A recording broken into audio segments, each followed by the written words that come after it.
Esta música é uma homenagem à família sertaneja deste imenso Brasil. Das muitas coisas do meu tempo de criança, guardo vivo na lembrança o aconchego do meu lar.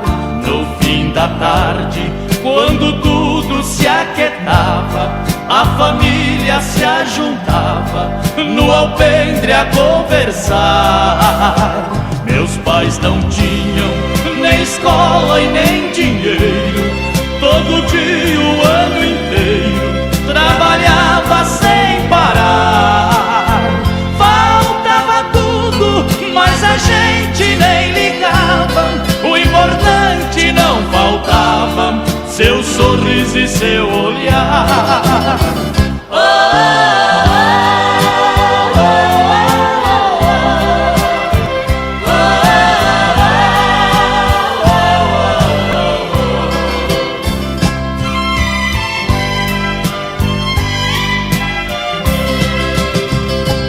Tantas vezes o meu pai chegar cansado, mas aquilo era sagrado, um por um ele afagava e perguntava quem fizera estrepulia, e mamãe nos defendia, tudo aos poucos se ajeitava.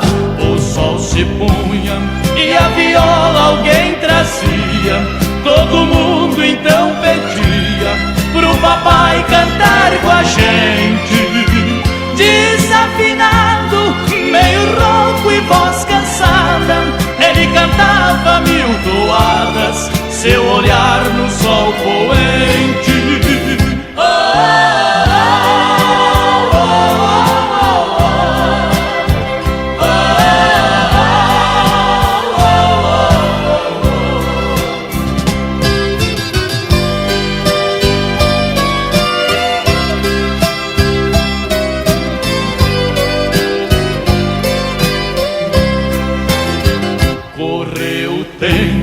Hoje vejo a maravilha de se ter uma família quando muitos não a têm.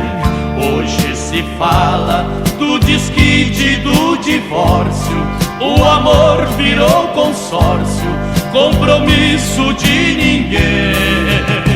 Há tantos filhos que bem mais do que um palácio gostariam de um abraço e do carinho entre seus pais. Se os pais se amassem, o divórcio não viria. Chamam isso de utopia, eu a isto chamo paz.